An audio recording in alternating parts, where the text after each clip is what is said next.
There's no playbook to what trust and transparency is on social media right now. It is catered to each brand, and so we like to take a step back and say, what do you truly stand for?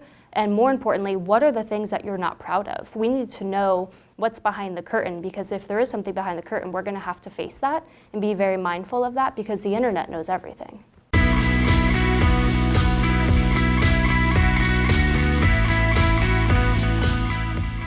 This is Velocitize Talks, and I'm Eric Jones. I'm here with KB, the Director of Social Strategy at The Many. KB, it's great to have you. It's great to be here. Tell us a little bit about The Many, based right here in Santa Monica. The Many, we've actually been around for 10 years, and we're formerly known as Mistress. We've been on the West Coast our entire existence. It is a culture hub for who we are. We love going to the beach, we love being outdoors, but we love working hard as well. The Many really prides ourselves in who we are as people. Human connection and human instinct and human insights is the baseline of who we are. We pride ourselves in optimism, and we're always up for the challenge. One thing in particular that really makes us different from the competitors is we try to find that fundamental unmet need in the industry and address it head on.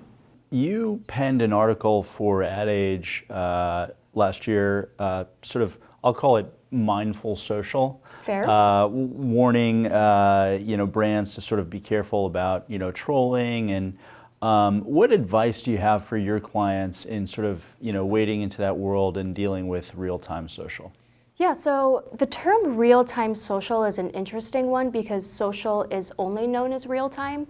So there's a lot of interesting terms that people have been throwing around that don't really make sense anymore. One of them, for example, is UGC. It's user-generated content. Is UGC people making content based on your call to action, or is UGC a brand taking that content and turning it into branded content? So I think people are forgetting just the core of what social media is, and with that comes real-time responses. So for me, a real-time response is when you find something on the internet that you deem worthy of interacting with. The trend right now for trolling has always been seen as a negative, but trolling doesn't have to be negative. There's also a positive association with it. When clients hear the word trolling or brands hear the word trolling, they become a little terrified, thinking that I might do something that pushes us outside the boundaries. But again, that's the purpose of social. It's your place to experiment and have fun. I want to be very mindful when brands insert themselves into conversations. We need to figure out, first of all, if it's legal. And you also need to make sure that it starts at a brand level. A lot of people that run social media accounts see opportunities to increase engagement, but it might not be the right opportunity for that brand. So my advice to people is make sure that you always start at the brand level, whether it's a text-only tweet or a Super Bowl campaign. You need to make sure that what you're talking about is authentically you, because the internet is the baseline for all information, and that's where social media lives. So if you're inserting yourself into a conversation that actually is irrelevant to your brand or doesn't stand to your brand values, you can get in trouble for that. The fans know they can leave reviews, they can troll your comments, just like how you're trolling your competitors. So being mindful of how you're inserting yourself into the conversation is one of the top things we need to be mindful of this year. What brands do you think are doing this whole job of authenticity well? Who's really good at actually, a big part of it is making themselves vulnerable, right? And sort of open to the criticisms and feedback and comments. Any spring to mind?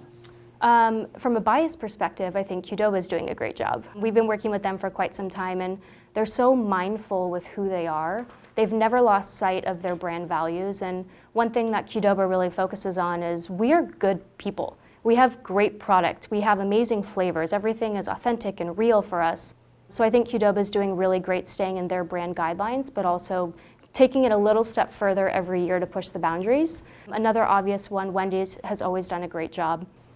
The interesting thing about Wendy's is they took a risk and decided we don't care who you think we are, this is who we are on social. So they took a stand and defined their platforms on social and said, we are the troll of Twitter. We will always be that troll. They very rarely insert their brand products into their trolls. It's more about just getting engagement. So they've gone completely off the rails, and it's worked for them because they were really the first to market to really make it work and know that it's not necessarily about promoting the brand, it's their brand personality, specifically on social. And the fact that they were able to translate that into a Super Bowl ad is a feat in itself. It's very rare that people can build a specific tone of voice on one social platform that isn't focused on your brand and then translate it into a Super Bowl ad and get an amazing response.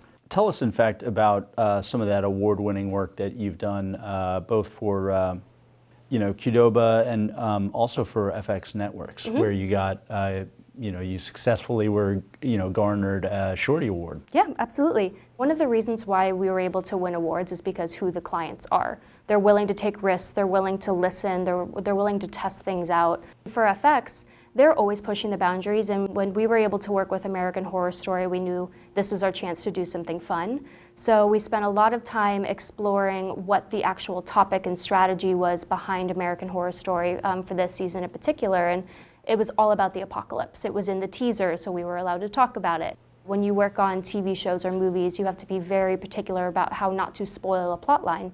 So for American Horror Story, we knew that we were able to capitalize on that apocalypse mentality and translate that into social.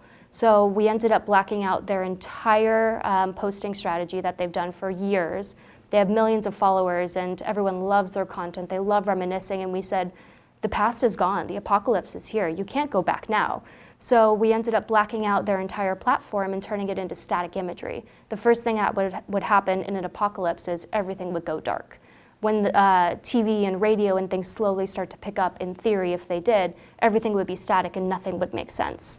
So we decided to translate that potential real world thing into an online platform and turn everything static with hidden imagery throughout all of the posts. So the most interesting part is we know that American Horror Story fans are obsessed with American Horror Story. So we left little nuggets within each post, directing them to a website to actually enter to win a contest to see the episode first. Fans went crazy for it. They loved the fact that the history of American Horror Story was gone, just like what was going to happen in the episode. And they were able to explore what those hidden messages were and try to figure out what the story was. For Qdoba specifically, they came to us a while back when Chipotle first released their queso. Qdoba is very known for their queso. It's loved. The internet is obsessed with it. So when we decided that we need to figure out a way to insert ourselves into that conversation, we realized again that we really needed to stay true to who we were. And through social listening and audience insights, we found out that Chipotle's fans are not loyal. They never have been. They're easily switchable. But also Qdoba fans are very loyal. They will not switch, and they have a lot of opinions. So through social listening, we were able to figure out that people say amazing things about Qdoba, but they don't say amazing things about Chipotle.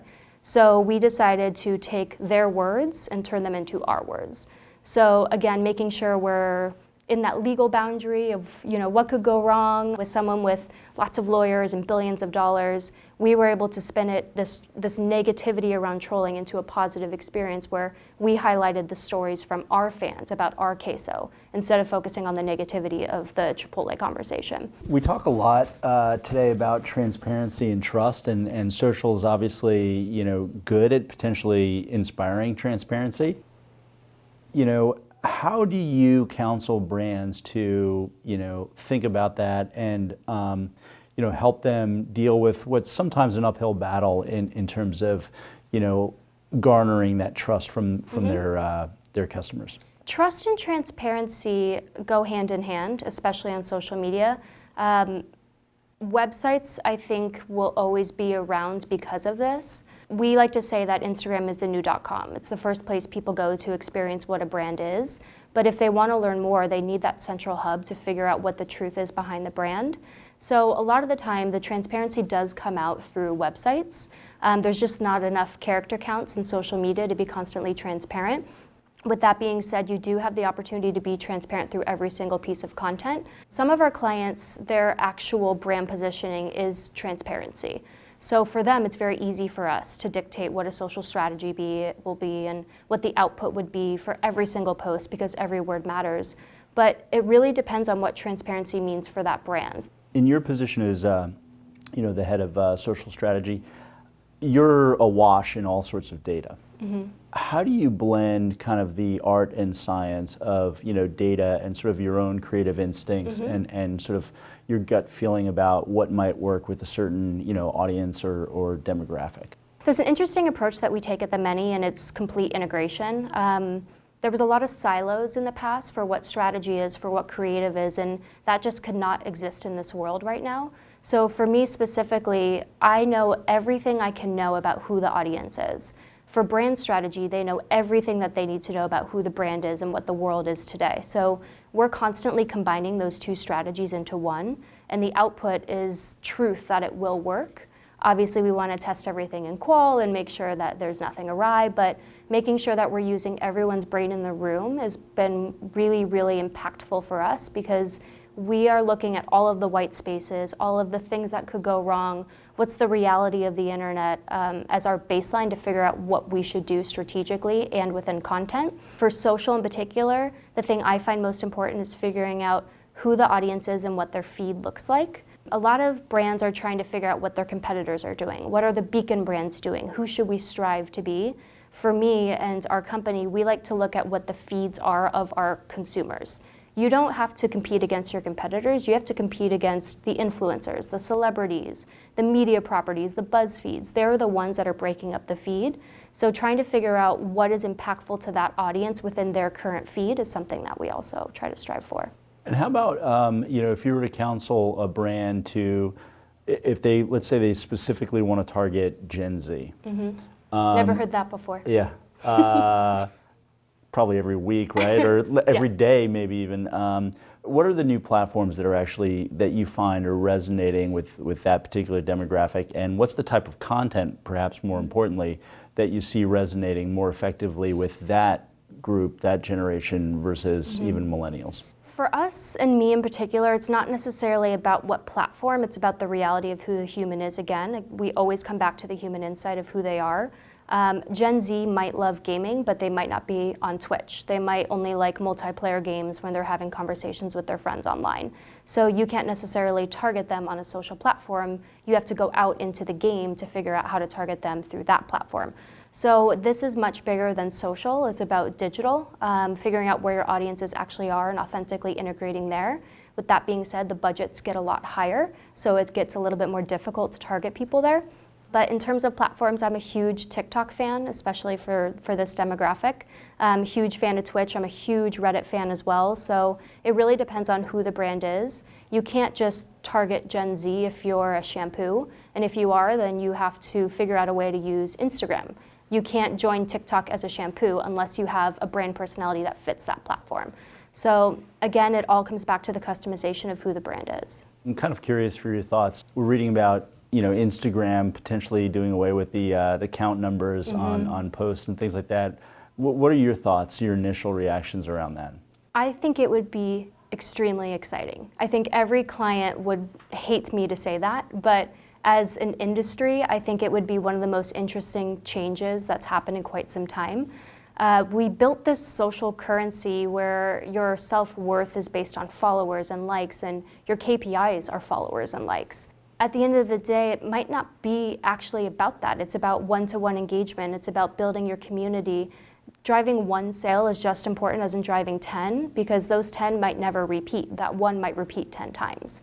So I think with the chance that Instagram could potentially get rid of their likes or followers, it would open the door for us to make content we actually want to make. There are so many guidelines that we have to follow based on KPIs, and I'm happy to follow them and I'm happy to meet them and exceed them. But at the end of the day, if everyone could take a step back and say, what do I actually want to make as a brand? This would give us the opportunity to do that. I think Instagram would never completely take them away. I think brands would still have insights on the back end for what works. But for me, I think it would allow us to do something fun again and make the internet fun again. One of the questions we love asking is a book that you'd like to recommend to our viewers. Any that spring to mind? A book that I find near and dear to my heart is called Name of the Wind. It's one of the top fantasy books out there right now.